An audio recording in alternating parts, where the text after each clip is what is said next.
मला back pain आहे तर मी ऑर्थो मॅट्रेस घेतली तर माझा पेन जाणार. नो. पोश्चर चुकीचा आहे का long working hours, exactly where is it going wrong? Obviously आपण ऍडमिट नाही करणार, पण we are addicted to our cellphones. That is the main culprit. मग काय पेन किलर खाऊन काम करायचं, हे कितपत बरोबर आहे? हेडचं वजन साधारणतः 5-5.5 किलो असतं आणि फॉरवर्ड फ्लेक्शन केल्यावर तेच 4 to 5 टाइम्स प्रेशर त्या मसल्सना झेलायचं आहे. चालणं is not an exercise actually. माझी आता फॉर एक्झाम्पल गॉड फॉरबिड पाठ दुखायला लागली आहे, तर मी पहिल्यांदा फिजिओथेरपिस्ट कडे जाऊ का ऑर्थोपेडिक सर्जन कडे जाऊ? डिस्पाइट आपल्याकडे एवढं सनलाईट असून देखील ना, the oils are not fortified with vitamin D. Normal individual needs 1 gram of protein per KG of body weight. हे डेफिशियन्सी चाइल्डहुड मध्येच चालू होतात. तेव्हापासूनच आपला कॅल्शियम कंटेंट कमी आहे, विटामिन डी कंटेंट कमी आहे, ग्रीन्स कमी आहेत, प्रोटीन कंटेंट कमी आहे. Strength training is absolutely essential for all ages. क्या बात है. Not just young people or old people. Everybody must do strength training. Deadlift ना actually double edged sword आहे. सगळ्या डिस्क प्रोलॅप्सना सर्जरी लागते.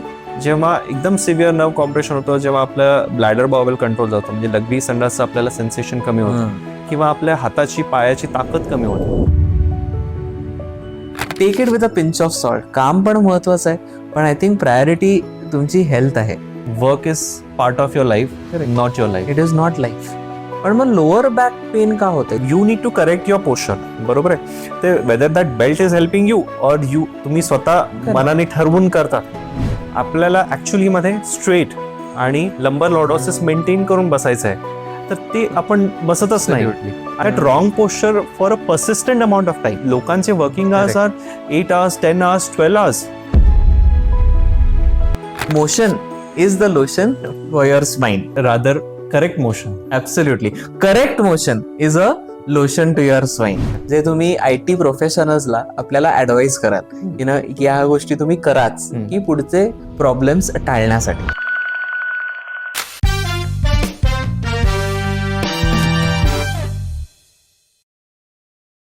पुणे हे एक IT हब आहे. नवीन सर्टिफिकेशन्स, नवीन डिग्रीज, यासोबत आता न्यू कॉमन झालेलं आहे IT प्रोफेशनल्स मध्ये पाठदुखी आणि मानदुखी. ह्याच्याच बद्दल आज आपण डिस्कस करणार आहोत की नक्की चुकतंय कुठे, की पोश्चर चुकीचं आहे का, कामाचे आर्स चुकीचे आहेत का, स्क्रीन टाइम चुकीचा आहे, की what is exactly causing the back pain. हेच डिस्कस करण्यासाठी आज आपल्यासोबत आहेत डॉक्टर रामप्रसाद धरंगुप्ती. तब्बल 13 वर्षांपेक्षा जास्ती ह्यांचा ऑर्थोपेडिक सर्जरीमध्ये एक्सपिरियन्स आहे. आज विश्वराज हॉस्पिटल लोणी काळभोर, सह्याद्री हॉस्पिटल हडपसर आणि लोकमुद्रा हॉस्पिटल या 3 ठिकाणी भरपूर बिझी OPD असलेले आणि भरपूर सर्जरीज करत असलेले डॉक्टर रामप्रसाद ह्यांच्याशी आज आपण डिस्कस करणार आहोत आणि जाणून घेणार आहोत की नक्की प्रॉब्लेम कुठे येतोय, आणि जर का प्रॉब्लेम एवढा अटळ आहे की इट इज सो ऑब्व्हियस, तर मग हे प्रिव्हेंट करण्यासाठी आपण काय गोष्टी करू शकतो. Doctor Ramprasad, welcome to the show. नमस्कार.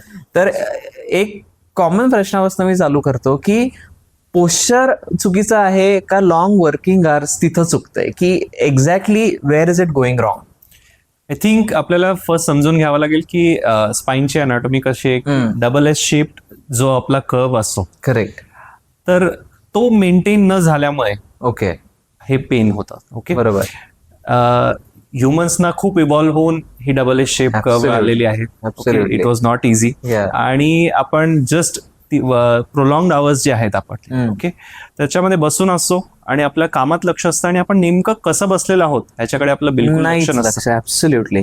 सो त्यामुळं हा मेन कॉज आहे. त्यामुळे नेक पेन होतं आणि बॅक पेन होतं. तर आता आपण पुण्यात राहतोय, तर हे मी प्रेडिक्ट करणं बरोबर आहे का की तुमच्याकडे खूप जास्ती नेक पेनचे पेशंट येत असावेत? कारण काय, जेवढे माझे फ्रेंड्स आहेत IT मधले, ट्रेक ग्रुप मधले किंवा सायकलिंग ग्रुप मधले सुद्धा, ते म्हणतात की अरे जरा माझी मान दुखतीये, जरा पाठ दुखतीये, आता जरा ब्रेक घेतो, मी बॅडमिंटनला येत नाही.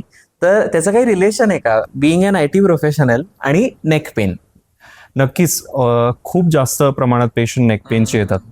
आपल्या शरीरामध्ये हेडचं वजन साधारणतः 5-5.5 किलो असतं. ओके. तर जेव्हा आपण फॉरवर्ड फ्लेक्शन म्हणजे मान खाली करून बघतो, हेच साधारणतः दुप्पट प्रेशर येतं.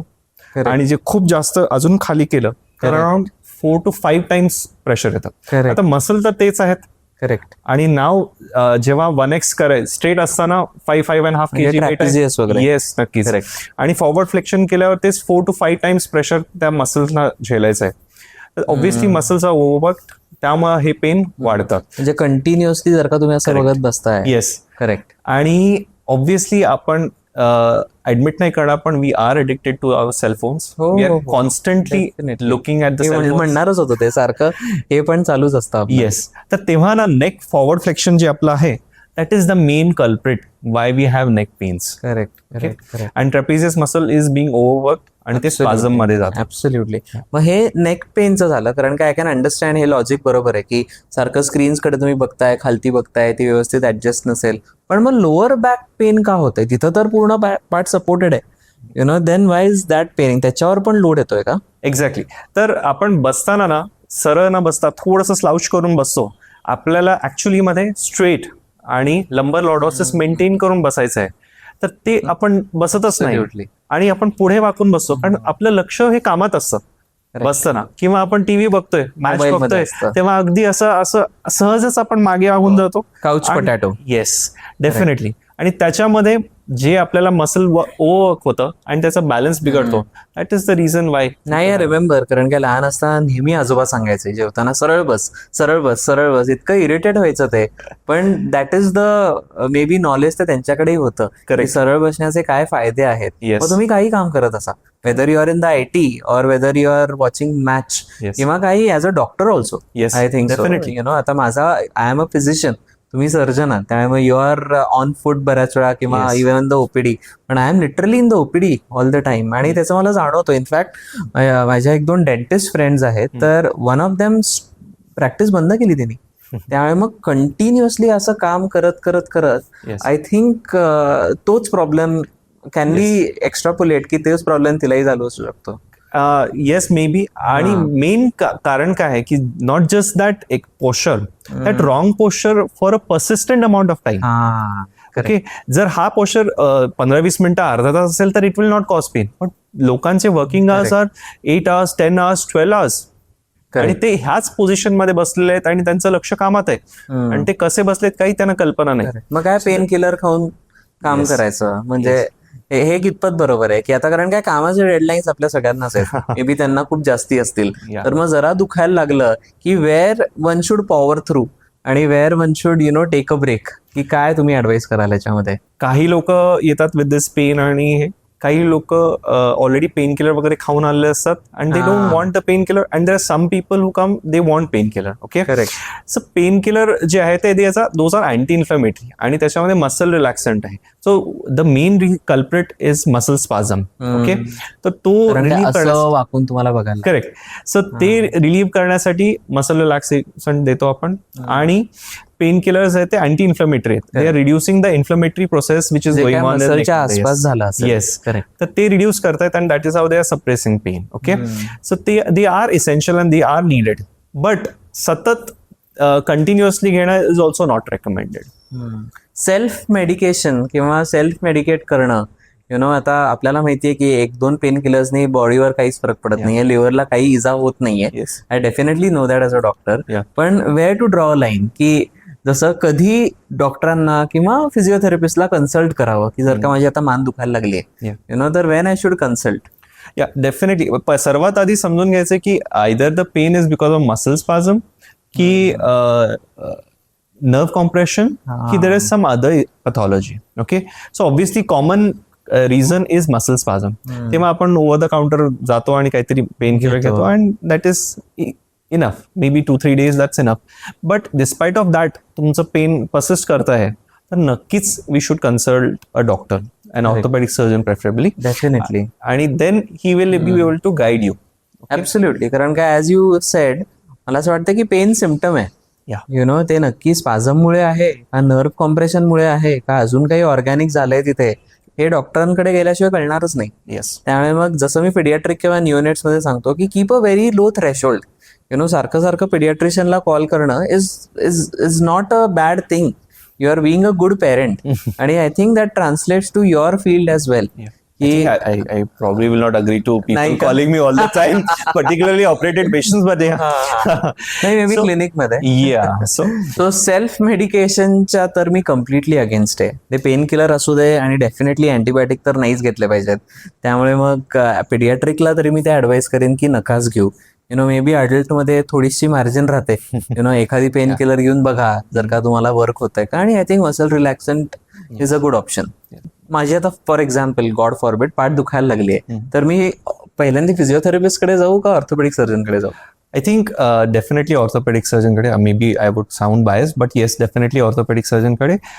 The answering back to the same question, obviously painkiller सुरुवातीला recommended आहे, but not just that. मी माझ्या पेशंट्सना सांगतो की painkiller is just the beginning. कारण तुम्ही आता सिव्हिअर पेन मध्ये आहात, so this will help you reduce that pain so that तुम्ही फिजिओथेरपी करू शकाल. Okay, main treatment is obviously to regain that muscle balance. Absolutely okay, correct. ते सर्वात महत्वाचं आहे. आणि ते फिजिओथेरपीनीच होणार. Yes, definitely. Correct. आणि मेडिसिन्स आहेत ते फक्त हेल्प करतायत. बरोबर आहे. So end goal is that हो, the physiotherapy and muscle balance. Absolutely. पण ते एकदा डायग्नोसिस जर का झालं Yes. की मग तिकडनं ते एकदा चालू होतंय की एकदा रेकमेंडेशन तिकडनं आलं. Yes. कारण काय मी तर फॅन आहे फिजिओथेरपिस्टचा. कारण काय एकदा मी आय थिंक वाराणसीला का कुठेतरी ट्रॅव्हल करत होतो. इतका बॅड मसल पुल मला झाला होता आणि of course I may be thought की काही ऑर्थोपेडिक नसेल म्हणून मी डिरेक्टली गेलो होतो फिजिओथेरपिस्टकडे. पण इट वॉज मॅजिक आणि I still do those exercises because I think ते स्ट्रेंथ ट्रेनिंगच करतायत असं मला वाटतंय. So that brings me to my next question की आता सगळ्याच काय आयटी प्रोफेशनल्सला माहिती आहे की हे होणार आहे आपल्या, because this we call as a occupational health hazard. आपले ऑक्युपेशनल हेल्थ हजार्ड वेगळे आहेत, हे आयटी प्रोफेशनलचं ऑक्युपेशनल हेल्थ हजार्ड आहे. तर मग ते प्रिव्हेंट करण्यासाठी maybe what will you recommend? कारण काय आता माझे कझन्स आहेत किंवा माझे फ्रेंड्स आहेत, दे कीप टेलिंग मी हो मी 6 किलोमीटर चालून आलोय, 10 किलोमीटर चालून आलोय, दररोज चालायला जातो मी, पण तरी पण त्यांची पाठ दुखते. तर अशा पेशंट्सना तुम्ही काय ऍडवाइस कराल? Yeah, so even I get lot of patients like this की तुम्ही एक्सरसाइज काय करता का? हो, मी 4 किलोमीटर चालतो. Correct, exactly. चालणं is not an exercise actually. चालणं हे फंक्शन आहे ऍक्च्युअली. करेक्ट. तुम्हाला इकडून तिकडे मोबिलिटीसाठी फंक्शन आहे. एक्सरसाइज म्हणजे काय? तुम्ही strength training. Okay, strength training म्हणजे जिम मध्ये जाऊन वेट उचलणे किंवा at home also. Okay, you get some dumbbells आणि तुम्ही एक्सरसाइज करणे. करेक्ट. All the muscle. त्याच्यामुळे काय की मसलला कायम ऍक्टिव्हिटी, त्याला सिग्नल मिळत राहतो की आपल्याला मेंटेन राहायचं आहे. ऍब्सोल्युटली. सेकंडली स्ट्रेन मध्ये येतं. येस, त्याची हेल्थ मेंटेन राहते. प्लस त्याच्याबरोबर आपले बोन्स आहेत तर त्याची देखील हेल्थ मेंटेन राहते. Absolutely. It is a fundamental line of treatment in preventing osteoporosis. Strength training is absolutely essential for all ages. क्या बात है. Not just young people or old people. Everybody must do strength training. Strength training करणं किती गरजेचं आहे. किंवा may be आपले जे पूर्वज होते जेव्हा we didn't have so many gadgets, तेव्हा सिम्पल ऍक्ट की दळण आणायचं, that itself is strength training. किंवा दळणाचा डबा असू दे किंवा पोता असू दे किंवा पूर्ण भाजी भरलेली थैली असेल, दॅट इज हेवी इनफ. त्याच्यामध्ये पण तुमचं स्ट्रेंथ ट्रेनिंग होतंय नक्कीच. आणि त्याच्यामध्ये बोन्स पण स्ट्रॉंग होत आहेत. It's not only the muscle. So this is amazing की सगळ्यांनी स्ट्रेंथ ट्रेनिंग करणं गरजेचं आहे. की कुठलाही एज ग्रुप जरी असेल तरी फक्त walking maybe is not an exercise. ह्याला ऍक्च्युली मला उत्तर मिळतं की आम्ही चालत नाही, आम्ही ब्रिस्क वॉकिंग करतो. की आम्ही फास्ट चालतो. त्याच्यामध्ये नक्कीच लोअर बॉडीचा एक्सरसाइज असेल. What about upper body? Upper body. Correct. आणि स्पाइन तर पूर्ण मे बी अपर बॉडीचा आहे. नेक्सचा काहीच एक्सरसाइज होत नाहीये. मे बी स्टॅमिना वाढेल ब्रिस्क वॉकिंगनी. कार्डिओ डेफिनेटली होत असेल if you sweat it out. पण strength training every day 365 days केलंच पाहिजे. आणि somewhere we I forget about it. माझंही होत नाही एव्हरी डे. तर किती महत्वाचं आहे. अमेझिंग. आता जिम बद्दल बोलतोच आहे आपण, तर एक प्रश्न मला आतुरतेने विचारायचं आहे की डेडलिफ्ट बद्दल काय म्हणणं आहे? कारण काय मला ऍब्सोल्युटली डेडलिफ्ट जमत नाही. फॉर्म चुकतो, त्याच्यानंतर पाठ दुखायला लागते. तर काय ओपिनियन आहे? डेडलिफ्ट ना ऍक्च्युली डबल एज सॉर्ड आहे. Most injuries, low back injuries होतात ना, तर ते डेडलिफ्ट जर चुकीचा फॉर्म असेल आणि तुमची जितकी कपॅसिटी आहे त्याच्यापेक्षा जास्त तुम्ही वेट लिफ्ट करायला बघताय, कारण कोणतरी प्रोवोक करते की माझ्या मित्रांनी 50 केलं, मी आता 100 करून दाखवतो. That's not helpful. You are not competing with your friend, you are competing with your own self. तुम्ही स्वतःसाठी हेल्थ. या आणि ते वेट कमी ठेवून जर तुमचा फॉर्म करेक्ट केला तर आय डोंट थिंक डेडलिफ्ट काही प्रॉब्लेमॅटिक असेल. पण नक्कीच जर तुम्ही खूप जास्त वजन उचलायला बघितलं when you are not ready for it. Exactly, when you are not ready for it. आणि आय थिंक त्या आयुष्यात सगळ्याच गोष्टींसाठी you are not ready for anything, preparedness खूप महत्वाचा आहे प्रत्येक गोष्टीला. Okay, coming back to our topic, की खूप वेळा इंस्टाग्राम अल्गोरिदमच असा असतो की they keep showing you the ads. तर का बॅक पेन बद्दल आपण कुठेतरी गुगलवर सर्च केलं असेल की लगेच ग्रॅमवर ऍडव्हर्टाइजमेंट चालू होतात अबाउट द नेक पिलोज किंवा अबाउट द डोनट्स किंवा पोश्चर करेक्टिंग ब्रेसेस. तर हे विकत घ्यावा का नाही घ्यावा? सो सर्वायकल पिलोज जे आहेत मेनली, जसं मी आधी देखील म्हणालो, cervical pillows. Yes sir, mainly neck जे फॉरवर्ड फ्लेक्शन होतं त्याच्यामध्ये एक्स्ट्रा वर्क करायला लागतं मसलला, सो ते प्रिव्हेंट करण्याचं मेन कारण आहे. Okay, so neck needs to be in neutral किंवा थोडंसं एक्सटेन्शन. तर सर्वायकल पिलोज जे आहेत आपण रात्री झोपताना यूज करा, they are helpful. Nowadays orthopaedic recommended mattress आणि हे वगैरे खूप, जुन्या काळात काहीच नव्हतं. ऍब्सोल्युटली. आणि त्या साध्या गाद्या होत्या कॉटनच्या. People did not have back pains. Okay, I can admit that even I use a good mattress.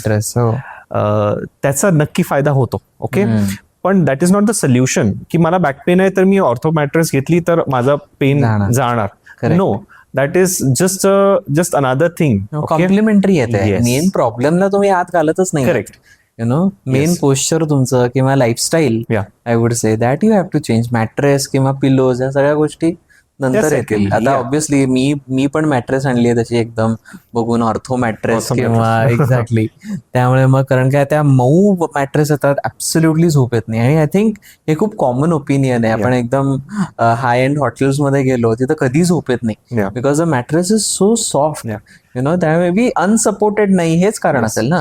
Medium to firm mattress ते खूप चांगले हेल्प करतात. करेक्ट. त्यानंतर जसं सर्वायकल पिलोज बद्दल मी बोललो, ते पोश्चर करेक्शन बेल्ट बद्दल म्हटलं तर you need to correct your posture. बरोबर आहे. ते whether that belt is helping you or तुम्ही स्वतः मनाने ठरवून करता, सो त्याची गरज नाही बेल्टची. करेक्ट. पण जर तुम्ही स्वतःच जर का सरळ बसायला लागलो आणि it is in my habit, that is much better, because you are not कशावर डिपेंडेंट नाही आहात तुम्ही. पिलोवर नाहीये, मॅट्रेसवर नाहीये, you are self sufficient. Yes, independent आहेत. आणि सप्लिमेंट्स, कुठले सप्लिमेंट्स घ्यावेत, कुठले नाही घ्यावेत, आणि what is a normal proportion in which they should take.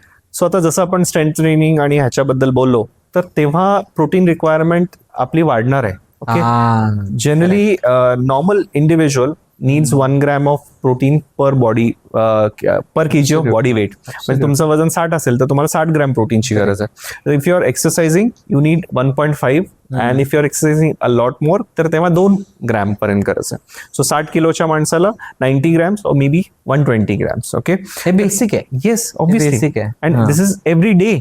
Correct. आणि ते आपलं कमी पडत असेल तर नक्की मसल हेल्थ कशी राहणार. दिस इज एव्हरी डे. हे खूप महत्वाचं आहे. कारण काय, आता मी स्वतः बऱ्याच वेळा विचार करतो की बाबा मी वर्कआउट केला नाहीये, तर I will not have extra protein. पण ते एक्स्ट्रा नाहीये, ते बेसिक आहे. की बेसिकली 75-80 ग्रॅम प्रोटीन रिक्वायरमेंट माझी आहेच. त्याच्यावरती excess if I take then it is okay or not okay. आणि स्पेशली आजकाल इंडियन डाएट आपलं असं आहे की जास्त कार्बोहायड्रेट हेवी आहे. आजकाल नाही, आधीपासूनच तर त्यामुळे प्रोटीन कमीच पडतं. त्यामुळे एव्हरी मील, आय थिंक आता पेडियाट्रिशियनमुळे हा विषय माझा एकदम आवडीचा आहे की every meal it's you have to put a conscious effort घालायला लागतो की बाबा प्रोटीन आहे का नाही, ग्रीन्स आहेत का नाही. कारण काय, कुक्ड फूड खायची ऑब्व्हियसली आपलं कल्चर आहे, मे बी आपल्याला एक्स्ट्रा एफर्ट घालायला लागतात. आणि doesn't matter whether you are vegetarian आहात किंवा नॉन व्हेजिटेरियन आहात किंवा जैन आहात, protein is protein, you have to add. तेव्हा तुमच्या प्रपोर्शन प्रमाणे कल्चरली जे ऍक्सेप्टेड आहे ते तुम्ही ऍड करा. तो प्रोटीन बद्दल एक झालं. अजून काही सप्लिमेंट? नक्कीच. आणखीन सर्वात कॉमनली युज्ड हे की ऑर्थोपेडिशियन कडे गेलं की कॅल्शियम, व्हिटॅमिन डी मिळणारच. सो डिस्पाईट आपल्याकडे एवढं सनलाईट असून देखील ना, आपले meals are not, the oils are not fortified with vitamin D. त्यामुळे आपल्या खूप लोकांना व्हिटॅमिन डी ची कमी आहे. So they do need supplements. Correct. आणि कॅल्शियम सप्लिमेंट लागतं कारण calcium is a very essential ion in the body. बरोबर. मसल फंक्शनसाठी पण आणि कार्डियक फंक्शनसाठी पण इसेन्शियल आहे. खूप महत्वाचं आहे. तर ते त्याकरिता calcium is needed for especially for muscle function. बरोबर आहे. तर त्यामुळं आपण हे दोन्हीचं सप्लिमेंट लागतं. हे बेसिक आहेत म्हणजे यु नो कॅल्शियम आणि प्रोटीन. Yeah. आणि बालरोग तज्ज्ञ म्हणून मी सांगतो की हे डेफिशियन्सीज यु नो चाइल्डहुड मध्येच चालू होतात. यु नो तेव्हापासूनच आपला कॅल्शियम कंटेंट कमी आहे, विटॅमिन डी कंटेंट कमी आहे आणि ग्रीन्स कमी आहेत, प्रोटीन कंटेंट कमी आहे. So I think it carries forward into the adulthood. पण अडल्ट झाल्यानंतर तरी you are aware about it आणि these are all precautionary measures. आणि दिस इज नॉट एक्सेस. हे बेसिक आहे, हे व्हायलाच पाहिजे. आता ॲज अ सर्जन आपण बरंच कॉन्झर्वेटिव्ह ट्रीटमेंट बद्दल बोललेलो आहे आणि आय एम व्हेरी हॅपी. पण काही पर्सेंटेज असे आहेत का की ज्यांना तुम्ही सर्जरी पण ॲडवाईज करता, किंवा माझेही फ्रेंड्स असे आहेत की सर्जरीचं नाव ऐकून एकदम घाबरून जातात. तर मग थोडंसं त्याच्याबद्दल आपल्या दर्शकांना तुम्ही सांगू शकाल का? या कारण फर्स्ट लाईन ऑफ ट्रीटमेंट नेहमीच मेडिसिन आणि कॉन्झर्वेटिव्ह राहते आणि फिजिओथेरपी. जेव्हा हे काम नाही करत, ओके, जेव्हा प्रोलॉंग्ड केसेस आहेत ज्याच्यामध्ये खूप महिने फिजिओथेरपी केली, खूप महिने मेडिसिन घेतलं आणि स्टील नाही होत आहे, okay, it is not muscle spasm पण त्यांचा डिस्क प्रॉब्लेम आहे, ओके, नर्व कॉम्प्रेशन हा त्यांचा मेन प्रॉब्लेम, तेव्हा नक्कीच फिजिओथेरपी सर्जरी रेकमेंड करा. Secondly a sudden weight lifting किंवा सडनली तुम्ही वजन उचललं आणि एकदम सिंगल लेवल डिस्क असेल, ओके, ज्याच्यामध्ये रॅडिक्युलोपॅथी म्हणजे कमरेकडून पायाकडे जाणारी कळ किंवा मानेकडून हाताकडे जाणारी कळ ही जास्त असेल तेव्हा नक्कीच सर्जरी इज रेकमेंडेड. किंवा काही लोकांना असं होतं की टिंगलिंग नमनेस म्हणजे मुंग्या येतात, तेव्हा it is recommended. Another thing, जेव्हा एकदम सिव्हिअर नर्व कॉम्प्रेशन होतं, जेव्हा आपल्या ब्लॅडर बाउल कंट्रोल जातो म्हणजे लघवी संडासचं आपल्याला सेन्सेशन कमी होतं किंवा आपल्या हाताची पायाची ताकद कमी होते, जर तेव्हा म्हणजे हे कधी होतं जेव्हा नर्व कॉम्प्रेशन खूप सिव्हिअर आहे. ऍब्सोल्युटली. तेव्हा जे इतकं कॉम्प्रेशन झाल्यानंतर मेडिसिन किंवा फिजिओथेरपी नक्कीच काम नाही करत. करेक्ट. आणि हा मेकॅनिकल प्रॉब्लेम होतो कारण नर्व वरती तेवढं प्रेशर येतं आणि मेकॅनिकल प्रॉब्लेम आहे. करेक्ट. आता मसल स्पाझम हा सॉर्ट ऑफ मेडिकल प्रॉब्लेम आहे, यु नो, ते रिलॅक्सेंट देऊन बरं होणार आहे, यु नो, पण जर का कॉम्प्रेसच झालंय तर त्याला सर्जरीच लागणार आहे. तर हेच लॉजिक डिस्क प्रोलॅप्स मध्ये पण आहे का, की सगळ्या डिस्क प्रोलॅप्सना सर्जरी लागते? नाही, जर सिग्निफिकंट असेल, करेक्ट, जसं मी बोललो रॅडिक्युलोपॅथी म्हणजे रेडिएटिंग पेन जास्त असेल, म्हणजे बॅक पेन पेक्षा पायाकडे जाणारी कळ जास्त असेल किंवा टिंगलिंग नमनेस असेल तेव्हा आपण रेकमेंड. तर हे प्रॉब्लेम जास्ती अक्यूट आहेत का doctor? This can be chronic also? It is mostly chronic. Is it? Yes. कारण बरेच लोक काय करतात की सगळ्या मोडॅलिटी सगळं हे ट्राय करून झाल्यानंतर आपल्याकडे येतात. करेक्ट. आणि लास्ट ऑप्शन त्यांचं असतं हे. आणि ऑब्व्हियसली सर्जरी म्हटले की नक्कीच घाबरतात. ओके, कोणालाही साहजिक आहे, मला पण होणार आहे. येस.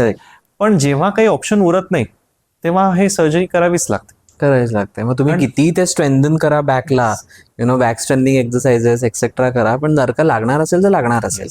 तर I think and it is always at the last, म्हणजे जेव्हा कॉन्झर्वेटिव्ह होणार नाही तेव्हाच कोणतेही डॉक्टर किंवा ऑर्थोपेडिक सर्जन किंवा neurosurgeon they will recommend surgery. Absolutely.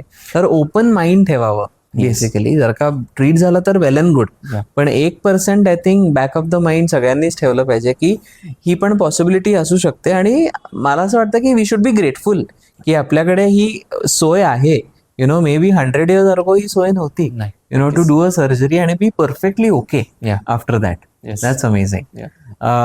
तर आता हे सर्जरी पर्यंत आपण बोललो, पण हे अवॉइड करण्यासाठी maybe what are, you know, 3 or 4 must do's जे तुम्ही IT प्रोफेशनल्सला आपल्याला ऍडवाइज कराल, यु नो, की ह्या गोष्टी तुम्ही कराच की पुढचे प्रॉब्लेम्स टाळण्यासाठी? ओके, सो सर्वात आधी म्हणजे जसं आपण पॉश्चर बद्दल पण बोललो, मोर दॅन द पॉश्चर, तुम्ही एकाच पॉश्चर मध्ये जर 3-3, 4-4 तास उभे आहात, बसून आहात किंवा झोपून वाकडे तिकडे आहात, दॅट इज नॉट रेकमेंडेड. त्याऐवजी आपण काय करू शकतो, maybe 45 minutes to 1 hour एखादा सेशन झाला, त्यानंतर couple of minutes break, correct, 2 मिनिटं 3 मिनिटाचा ब्रेक, आणि just do little bit of gentle stretching, just walk for 2 minutes also. आणि तेव्हा जस्ट एक घोट पाणी पिलं ते हायड्रेशन पण मेंटेन होईल, यू विल वॉक अराउंड. आणि आईज साठी सुद्धा kept looking at the screen. Yeah. त्यामुळे मग I think the whole body sort of reset आणि रिबूट होतीये. करेक्ट. सॉरी. सेकंडली ऑब्विसली जसं प्रोटीन बद्दल बोललो, keep a proper protein intake, vitamin D supplementation आणि calcium supplements when you have lot of pain, तेव्हा नक्कीच. आणखीन strength training. Okay, that is very essential. आणि वॉकिंग आय वुड से ह्या बाकी सगळ्या एक्सरसाइज मध्ये walking is kind of least, म्हणजे त्या हायरार्कीमध्ये एकदम लोएस्ट मध्ये. बाकी काहीच जमत नाही तर बाबा थोडं तरी वॉकिंग करा, मे बी फ्यू किलोमीटर्स किंवा हे. पण better is obviously strength training. ते करायलाच पाहिजे. म्हणजे या 5 गोष्टी की strength training, calcium, vitamin D, protein intake, आणि every 45 to 50 minutes maybe break घेऊन टेक अ वॉक. आणि आय थिंक ह्याच्यामध्ये मी ऍड करीन की लुक ॲट द ग्रीन्स. बाहेर बघा किंवा look away from the screen. हे खूप गरजेचं आहे. आणि I think as doctors also we need that. I think आपल्याला नेहमीच ते पॉसिबल होत नाही की पेशंट ओपीडी मध्ये बसलेत आणि आपण बाहेर फेरफटका मारतोय, असं होत नाही. त्यामुळे प्रत्येक आय थिंक जॉबचे हे लिमिटेशन्स आहेत, पण करणं गरजेचं आहे. बिकॉज यू कॅनॉट पोर फ्रॉम अन एम्प्टी कप. जर का तुमची हेल्थ व्यवस्थित असेल तरच तुम्ही पेशंट ट्रीट करू शकाल. आणि same goes for all the IT professionals as well. जर का तुमची हेल्थ व्यवस्थित असेल तरच तुम्ही तुमच्या डिलिव्हरीज किंवा डिप्लॉयमेंट आणि रिलीजेस व्यवस्थित करू शकाल. त्यामुळे मग take it with a pinch of salt. काम पण महत्वाचं आहे, पण आय थिंक प्रायोरिटी तुमची हेल्थ आहे. I also say this to a lot of my patients ki work is part of your life. Correct. Not your life. It is not life. Beautiful, very well sed doctor. आणि walking करत राहा, पण that cannot be your full exercise. जसं मी म्हणतो की बऱ्याच mother's मला विचारतात की दूध देऊ का, म्हणलं दूध द्या, पण it cannot replace a meal. meal has to be protein, it has to be 1/3 of natural diet, आणि it has to be carbs and fats. त्यामुळे मग दूध हे मील नाहीये. तसंच वॉकिंग हा sort of is not strength training, it is not a whole exercise. Maybe शतपावली जे म्हणतो आपण जेवणानंतर, आय थिंक त्याला तेवढाच इम्पॉर्टन्स द्यायला पाहिजे. आणि सकाळी 6 वाजता उठून गप्पा मारत वॉकिंग करणं, आय थिंक गॉसिप करत वॉकिंग करणं is definitely not an exercise. Great, fantastic. आपण शेवटच्या टप्प्यावर आलेलो आहोत आपल्या पॉडकास्टच्या. तर जे काय आपले दर्शक आहेत त्यांना तुम्ही काय ऍडवाइस द्याल? उद्यापासून जर का चेंज करायचंय तर काय चेंज करायला पाहिजे त्यांनी? सर्वात महत्वाचं म्हणजे सर्वात पहिली गोष्ट काय करा की प्रोलॉंग्ड बसू नका किंवा जास्त उभा राहू नका. Okay, so 45 minutes to 1 hour झाला की 2-3 minutes साठी ब्रेक घ्या, स्ट्रेचिंग करा थोडंसं. इफ नॉट, जर स्ट्रेचिंग जरी जमत नसेल, just take a break, maybe पाणी प्या, 2 मिनिटं झाली, 3 मिनिटं झाली, then come back and resume your work. Okay, त्यानंतर आपलं डाएट नीट करा. ओके, ज्याच्यामध्ये प्रोटीन्स जास्त इम्पॉर्टंट आहे ते हे करा, because proteins are absolutely essential for muscle health. Okay, आणि त्याच्याबरोबर सप्लिमेंटमध्ये calcium, vitamin D. Okay, that you need to do. त्यानंतर आपल्या याच्यामध्ये स्ट्रेंथ ट्रेनिंग फार महत्वाची आहे. Walking is not a very good exercise, म्हणजे फक्त वॉक करतो नाही, you start strength training. Correct, maybe join a gym or if at all होममध्ये, घरामध्ये करा. ओके, आणि work, as I said, work is not your life. Okay, त्यामुळे stress आणि हे नक्कीच तुमचा कमी असला, तुमचे बॅक पेन्स आणि neck pains will reduce drastically. Absolutely. हा खूप महत्वाचा पॉईंट आहे शेवटचा, की ब्रेनला कळत नाही एक्झॅक्टली की पेन कुठनं येतं. इज इट फिजिकल पेन का इमोशनल पेन? त्यामुळे जरी आपण इमोशनली डिस्ट्रेस्ड असू किंवा ब्रेकअप झाला असेल फॉर एक्झाम्पल, तरी body feels it like it's a physical pain. त्यामुळे मग बऱ्याच वेळा आपले डेडलाईन्स असतील, आपण स्ट्रेस्ड असू कामामध्ये, त्यामुळे मग आपल्याला असं पाठ दुखायला लागते, मान दुखायला लागते, because brain perceives it as pain. Pain is pain. त्यामुळे मग स्ट्रेस फ्री राहणं, holistic approach I think to any of your element हा खूप महत्वाचा आहे. बाल संगोपनामध्ये सुद्धा मी सांगतो की तुमचं बाळाचं होलिस्टिक एन्व्हायरमेंट चेंज करा. आणि आय थिंक पाठदुखी किंवा मानदुखी हा सुद्धा somewhat is a lifestyle problem. ठीक आहे, जॉब रिलेटेड आहे, ऑक्युपेशनल हेल्थ हजार्ड आपण मगाशी म्हणलो आहे, पण ऍट दी एंड किती 8 तास 12 तास, you have another 12 hours to sort of correct that. Correct. Even त्या 8-12 तासामध्ये सुद्धा आहे. त्यामुळे मग खूप छान ऍडवाइस तुम्ही दिलेली आहेत आणि एकदम सिम्पल शब्दांमध्ये तुम्ही समजावून सांगितलेलं आहेत. आणि I think what I took this from your talk is की खूप मोठा प्रॉब्लेम नाही. फक्त सुरुवातीपासून जर का आपण लक्ष दिलं त्याच्याकडे, की प्रॉम्प्टली पिकअप केलं, आणि इफ यू डोंट डिली डॅली आणि उगीच ढकलत नाही गेलं, Yes. तर मग हा पुढपर्यंत पोहोचणारच नाहीये. नक्कीच. सो थँक्यू सो मच आज तुम्ही इथं आल्याबद्दल आणि खूप सोप्या भाषेमध्ये खूप महत्वाच्या टॉपिक बद्दल बोलल्याबद्दल. Thank you doctor. थँक्यू. रामप्रसाद. तर मित्रांनो, आपला एपिसोड आज इथेच थांबूयात. तुमची पाठदुखी थांबली का? नसेल थांबली. कारण काय, ते थांबवणं तुमच्या हातात आहे. थोडं उठणं, थोडं चालणं आणि थोडं स्ट्रेचिंग करणं, आणि motion is the lotion for your spine, isn't it doctor? Rather correct motion. Absolutely correct motion is a lotion to your spine. मी तुमचा होस्ट डॉक्टर अजिंक्य काळे. परत भेटूयात अशाच एका मजेशीर आणि महत्वाच्या टॉपिकमध्ये पुढच्या एपिसोडमध्ये. जर का हा एपिसोड तुम्हाला आवडला असेल आणि शेवटपर्यंत आत्ता जर का तुम्ही बघितला असेल, तर तुमचा धन्यवाद. प्लीज ह्याला लाईक करा, सबस्क्राईब करा आणि तुमच्या बाकीच्या IT प्रोफेशनल मित्रांसोबत आणि मैत्रिणींसोबत जरूर शेअर करा.